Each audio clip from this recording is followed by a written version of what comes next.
Magluluto tayo ng salmon with teriyaki sauce.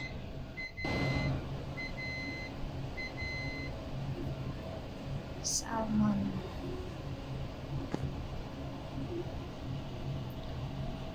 Yan yung gagamitin ko para sa gravy.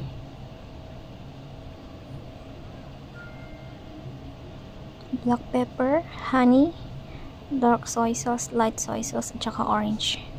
Yung gagamitin ko dyan. Instead of lemon.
Ayan, nag-chop lang ako ng garlic, tsaka shred na ginger. And then, ayan na. 1 tablespoon lang yung nilagay ko dyan. Tapos, mag-add na lang kayo ng sugar kung gusto nyo ng medyo mas matamis dyan sa teriyaki sauce.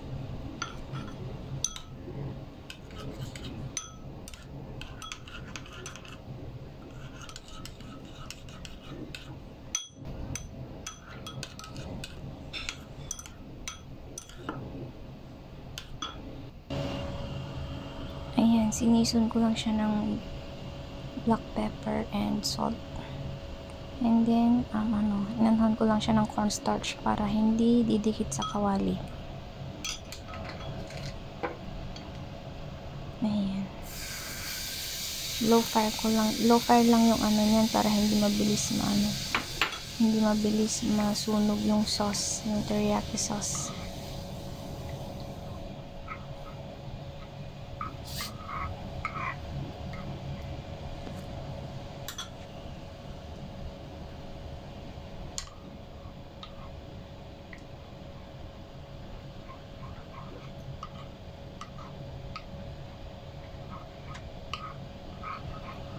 Continuous lang na halo-halo para hindi siya masunog sa pinakailalim.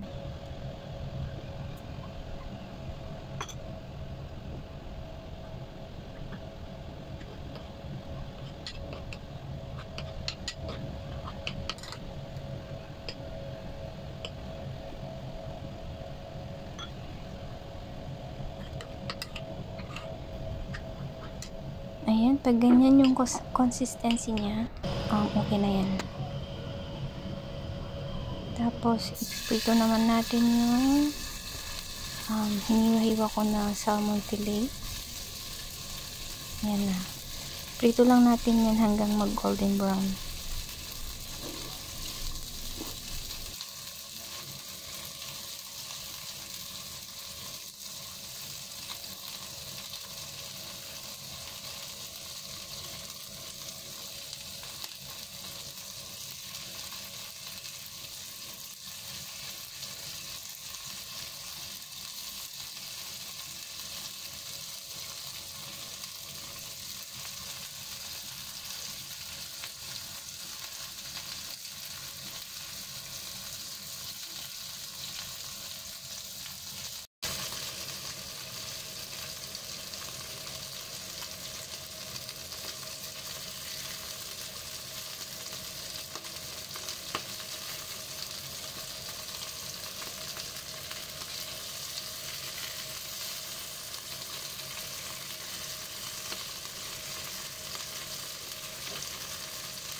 Ayan na yung final na naluto natin. Naglalagay lang ng teriyaki sauce. Diba ang ganda ng kulay ng teriyaki sauce ko. Parang authentic siya. May pa-authentic.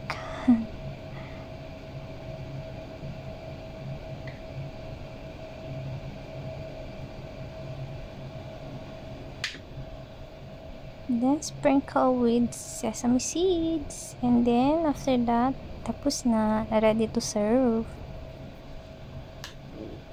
Yan lang po ang proseso ng mabilisang salmon fillet with teriyaki sauce. Thank you for watching. See you on my next vlog.